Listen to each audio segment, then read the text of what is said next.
तो ये टॉपिक शुरू करते हैं। ये टॉपिक है इंटीरियर ऑफ द अर्थ के बारे में, यानी कि अर्थ के इंटीरियर को समझना कि अर्थ अंदर से कैसी है।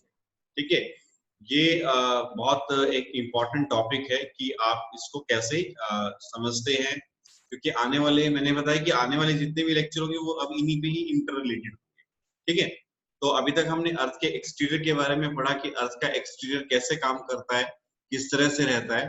तो ये बहुत इंपॉर्टेंट है अगला टॉपिक। ठीक है, अब आज चलते हैं अर्थ के इंटीरियर में कि अर्थ के इंटीरियर यानी कि अर्थ की जो इंटरनल स्ट्रक्चर है, अर्थ अंदर से कैसे बनी हुई है, कैसे काम करते हैं, इसके बारे में देखेंगे। तो मतलब अर्थ के अंदर जाना मतलब it's like how it works in underground, like जमीन के नीचे क्या है। ठीक है, आप ये टर्म अक्सर यूज करते हैं अंडरग्राउंड होना, तो आज वो अंडरग्राउंड को भी देखते हैं कि वो कैसे क्या काम करता है। ठीक है, सबसे पहले बात करते हैं इंटीरियर ऑफ द अर्थ की कि अर्थ एक्चुअली में देखिए, अर्थ के ऊपर काम करना बहुत आसान होता है और अर्थ के अंदर काम करना बहुत मुश्किल है, क्योंकि अर्थ के ऊपर आप किसी भी चीज को इजिली जो है वो ऑब्जर्व कर सकते हैं, उसको देख सकते हैं। ठीक है, लेकिन अर्थ के अंदर जो प्रॉब्लम है, जो समस्या है, वो लगातार बनी रहती है।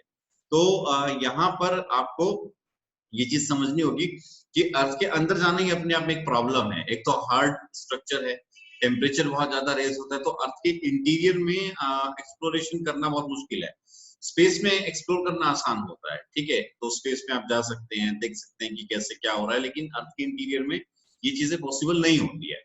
तो उसका कारण क्या है कि उसका कारण है कि एक तो साइज बहुत ह्यूज है, और दूसरा होता है कि मतलब अर्थ के इंटीरियर कंपोजिशन कैसे होगा, क्या होगा, ये चीजें जानने में थोड़ी प्रॉब्लम होती है। मतलब डायरेक्ट ऑब्जर्वेशन आप नहीं देख सकते। अब दूसरा होता है कि हालांकि ये तो हम लोग स्पेस में चले गए, लाइक दूसरे प्लैनेट्स पे चले गए, दूसरे जो है कैलेस्ट्रियल ऑब्जेक्ट पे चले गए, जैसे मून पे चले गए, लाइक 3,84,000 किलोमीटर दूर है। ठीक है, लेकिन अर्थ के अंदर 6,000 किलोमीटर जाने में प्रॉब्लम होती है। उसका कारण क्या है कि टेम्परेचर इतना रेज होता है कि आप वहां तक पहुंच ही नहीं सकते हैं। तो इसीलिए ये एक इम्पोर्टेंट जो है फैक्टर यहाँ पर हो जाता है। अब दूसरा ये है कि जो माइनिंग और ड्रिलिंग किए गए, वो भी एक हद तक होता है, आज तक कुछ किलोमीटर तक की ड्रिलिंग की गई है। अफ्रीका में एक माइन है, वहां पे कुछ किलोमीटर तक की ड्रिल हुई है। वो भी कुछ मतलब आप कितना 1 या 2 किलोमीटर हार्डली, उससे नीचे नहीं है। ठीक है, तो वो पॉसिबल नहीं होता है। तो इसीलिए अर्थ के इंटीरियर में किसी भी ऑब्जर्वेशन को करने के लिए आपको इनडायरेक्ट मेथड पे जो है वो रहना पड़ता है, डिपेंड रहना पड़ता है। डायरेक्ट मेथड में दो ही चीजें आती हैं। डायरेक्ट मेथड में या तो वॉल्केनिक इरप्शन हो सकता है, या फिर जो है अपने मीटियोरल्स वगैरह का हम उस पर डिपेंड कर सकते हैं। ठीक है, अब बात करते हैं कि अर्थ के इंटीरियर को जानने के लिए जो है कितने सोर्स यहाँ पर हैं। अर्थ को जानने के यहाँ पे जो है दो सोर्स हैं, एक होता है नेचुरल सोर्स और दूसरा जो होता है वो आर्टिफिशियल सोर्स। तीसरा मैग्नेटिक सोर्स है, बट वो उतना इंपॉर्टेंट आपके लिए नहीं है, आपको इस पे जाने की जरूरत नहीं है। ठीक है, हम दो की बात करेंगे। हम बात करेंगे नेचुरल रिसोर्सेज की। नेचुरल रिसोर्सेज में रॉक्स जो है वो माइनिंग, रॉक्स जो है उसका मतलब रॉक्स में जो माइनिंग होती है, रॉक्स को खोद कर उसको एक्सट्रैक्ट करके देखा जा सकता है। ठीक है, वोल्केनिक इरप्शन से उसका पता लगाया जा सकता है कि अर्थ का इंटीरियर कैसा, कि मॉल्टन फॉर्म में है कि किस तरह से है। और अर्थक्वेक इसका एक जो है एग्जांपल होता है। अर्थक्वेक में जो वेव्स जनरेट होती हैं, उसके द्वारा हम पता लगा सकते हैं कि कैसे जो है अर्थक्वेक का इंटीरियर काम करता है। ये मैं आपको अर्थक्वेक कैसे इंटीरियर के बारे में जानने में मदद करता है, ये मैं आपको आपके जो नेक्स्ट टॉपिक होगा उसमें ही आपको अर्थक्वेक के साथ ही बताऊंगा। ठीक है, आर्टिफिशियल की अगर हम बात करें तो आर्टिफिशियल में टेम्परेचर, ठीक है, प्रेशर वगैरह कैसे काम करता है, इसके बारे में जान सकते हैं। मिटियोर्स के बारे में, मिटियोर्स इसके कारण है कि मिटियोर्स बाहर से आते हैं, तो अर्थ के मटेरियल कैसे बना होगा, अर्थ कैसे मेड ऑफ हुई होगी, इसके बारे में मिटियोर से जाना जा सकता है। फिर ग्रेविटी एनोमली होती है। ग्रेविटी की वैल्यू जो है वो मटेरियल के मास के अकॉर्डिंग चेंज होती रहती है। तो अर्थ के इंटीरियर के बारे में ऐसे हम जान सकते हैं। ठीक है, अब बात करते हैं जो अर्थ के इंटीरियर का जो स्ट्रक्चर है वो कैसे काम करता है। तो अर्थ का जो स्ट्रक्चर है उसको हम बेसिकली 3 हिस्सों में बांट सकते हैं, क्रस्ट, मेंटल और कोर। यानी कि जो पहला कुछ हिस्सा है, राइट, जो अर्थ के बिल्कुल एकदम ऊपर वाला हिस्सा है, ये कहलाता है क्रस्ट, ये यहाँ तक आप देख सकते हैं। उसके नीचे वाला हिस्सा कहलाता है मेंटल, ये आप देख देख पा रहे हैं यहाँ से यहाँ तक का, ये हिस्सा कहलाता है मेंटल। फिर उसके पूरा नीचे तक, यहाँ तक, ठीक है, ये हिस्सा जो है मेंटल कहलाता है। और उसके नीचे वाला हिस्सा, ये वाला हिस्सा जो है वो कहलाता है कोर। ठीक है, अब इनके भी फिर आगे फर्दर सब क्लासिफिकेशन किए गए। जो क्रस्ट का जो पार्ट है, क्रस्ट को दो हिस्सों में बांटा जाता है। अपर क्रस्ट होता है जो ऊपर वाला पार्ट है, और जो नीचे वाला पार्ट है उसको लोअर क्रस्ट के नाम से जाना जाता है। क्रस्ट में दो पार्ट होते हैं, एक अर्थ का जो हमारा जो कॉन्टिनेंटल क्रस्ट होती है, और दूसरी जो है वो ओशनिक क्रस्ट होती है, यानी कि ओशन के नीचे। ओशन के नीचे क्रस्ट की जो मोटाई है वो हमेशा कम होती है, और माउंटेन्स के नीचे क्रस्ट की मोटाई हमेशा ज्यादा होती है, ये थोड़ा ध्यान रखिएगा। और जो उसका जो भार होता है, जो मतलब मास वॉल्यूम है, वो ओशन के नीचे ज्यादा होता है, ओशन के नीचे डेंसिटी ज्यादा हो जाती है, क्योंकि ओशन का अपना प्रेशर उसके ऊपर रहता है। ठीक है, तो इस तरीके से यहाँ पर जो है ये जो सरफेस है, क्रस्ट जो है वो काम करती है। ठीक है, अब इसी ग्राफ में मैं आपको एक चीज और समझा देता हूँ कि मैंने बताया कि फिर उसी हिसाब से फिर मेंटल होता है। मेंटल के दो हिस्से होते हैं। मेंटल का पहला हिस्सा जो है वो आउटर मेंटल कहलाता है, और दूसरा हिस्सा जो है लोअर मेंटल कहलाता है। दो हिस्से होते हैं। ठीक है, पहले 700 किलोमीटर तक, यानी कि 700 जो किलोमीटर तक का जो एरिया है, वो यहाँ पे आउटर मेंटल कहलाता है। ठीक है, उसका कारण क्या, सॉरी अपर मेंटल। ठीक है, अपर मेंटल कहलाता है। उसका कारण क्या है, उसका कारण ये है क्योंकि ये वाला जो हिस्सा है, यानी कि पहले 700 किलोमीटर तक का, वो ऊपर रहेगा। उसके नीचे का जो हिस्सा होता है, ठीक है, नीचे वाला हिस्सा 700 से लेके 2900 किलोमीटर तक का, ये हिस्सा जो है लोअर मेंटल कहलाता है। ठीक है, ऐसा यहाँ पे रॉक्स की थिकनेस और उनकी जो फॉर्म है उसकी वजह से होता है। और ठीक जो मेंटल का अपर स्फीयर है, उसको एस्ट्रोस्फीयर के नाम से भी जाना जाता है। और जो क्रस्ट का जो हिस्सा होता है उसको लिथोस के नाम से भी जाना जाता है, लिथोस्फीयर के। तो लिथोस्फीयर एस्ट्रोस्फीयर के ऊपर हमेशा जो है वो मूव कर रही होती है। ठीक है, तो इस तरीके से ये इनको नाम दिए गए हैं। आगे भी नाम दिए गए हैं, ऐसा नहीं कि निचले पार्ट को भी नाम दिया गया है। फिर 2900 से लेके और जो है 6378 किलोमीटर तक, ये वाला जो रीजन है ये कोर कहलाता है पूरा का पूरा। इसको दो हिस्सों में बांटा गया। 2900 से लेके 5100 तक ये रीजन आउटर कोर कहलाता है। ठीक है, और उसके बाद का जो रीजन है इनर कोर कहलाता है। आउटर कोर लिक्विड फॉर्म में है, और जो इनर कोर है वो सॉलिड फॉर्म में है। ये प्रॉपर लिक्विड फॉर्म में भी नहीं है, मॉल्टन फॉर्म में। मॉल्टन फॉर्म आप समझ से नहीं कैसे काम करता है। जैसे आपका सॉस होता है या शहद होता है, that is molten form. Water को डालेंगे तो वाटर सीधा आ जाएगा, दैट इज लिक्विड। ठीक है, और अगर शहद को डालेंगे तो वो धीरे से आएगा, उसकी थिकनेस ज्यादा होती है, रिच होता है, तो इसलिए मोल्टन फॉर्म में होता है। ठीक है, चले आगे। अब क्रस्ट की बात करते हैं थोड़ा। तो उसने बताया कि आउटर मोस्ट सॉलिड पार्ट है। ठीक है, ये जो है 8 to 40 किलोमीटर है, अलग अलग है, डिपेंड करता है, ओशन के नीचे कम होती है और माउंटेन्स के नीचे ज्यादा होती है। ठीक है, इसके अलावा 1% जो अर्थ का जो टोटल स्ट्रक्चर है वो जो है उसका जो वॉल्यूम है वो 1% इसी का है, और 0.5% जो मास है, ठीक है, वो क्रस्ट से मिलके बना है। जो थिकनेस है क्रस्ट की, ठीक है, वो ओशन के नीचे होती है, कम होती है, मतलब उसकी मोटाई कम होती है। कहीं कहीं पे ये ओशन क्रस्ट जो है वो 5 किलोमीटर तक ही रह जाती है, और कॉन्टिनेंटल क्रस्ट ज्यादा होती है, 30 किलोमीटर तक हो सकती है, जैसे मैंने आपको पहले ही बताया। ठीक है, दूसरा जो क्रस्ट है वो दो कंपोनेंट से मिलकर बनती है, उसमें सिलिका एक इंपॉर्टेंट है, और दूसरा एल्युमिनियम।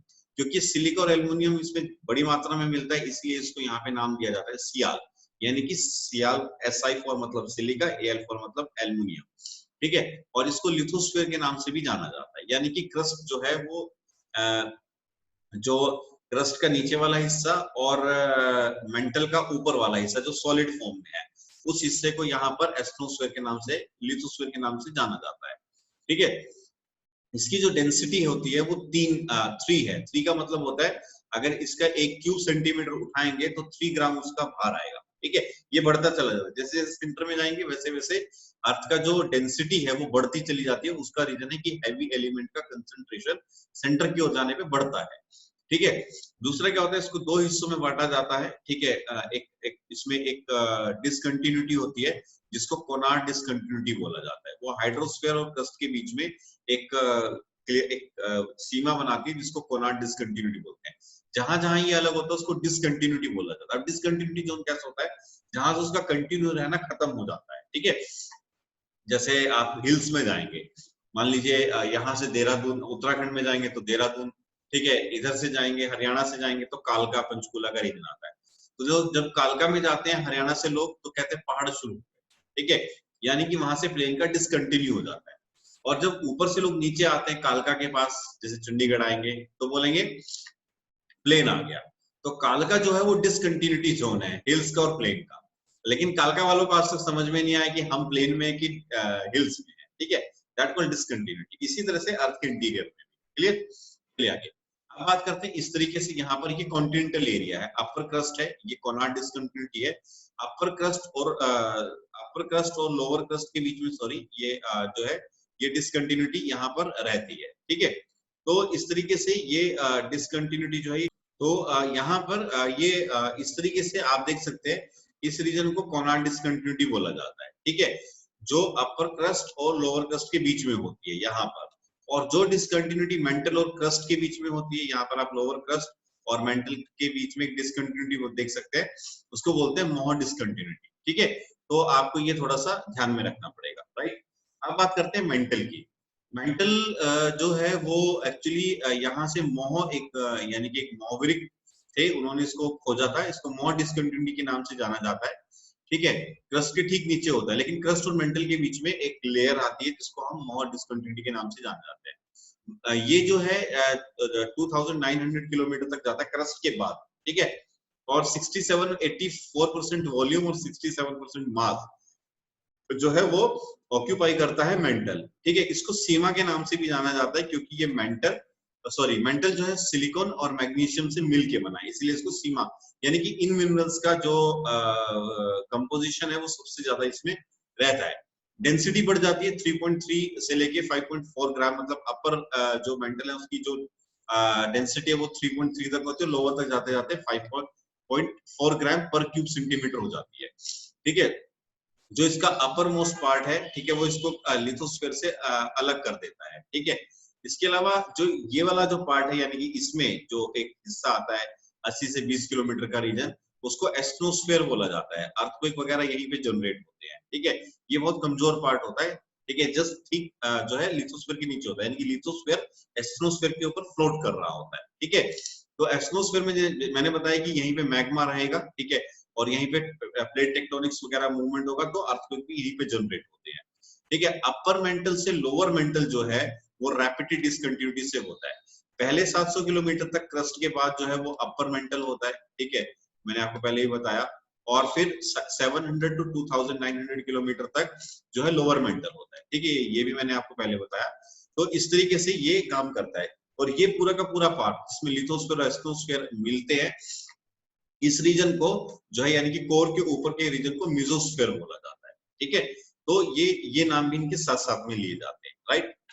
आगे चलते हैं। आगे बता रहा है कि जो नेक्स्ट आता है वो आता है यहाँ पे, अगली जो पार्ट है वो कोर का आता है। कोर जो है 15% अर्थ का वॉल्यूम और 32.5% जो है अर्थ का मास को कवर करता है, ठीक है।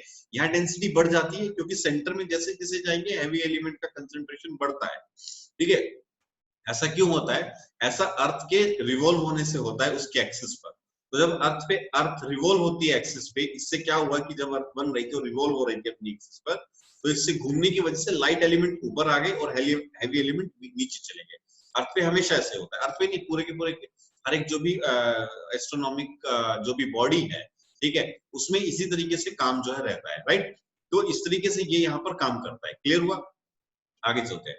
अब इस कोर की भी दो लेयर है। पहली जो लेयर है वो आउटर कोर कहलाती है, बाहर वाला हिस्सा, ठीक है, जो लगभग 5100 किलोमीटर तक का है।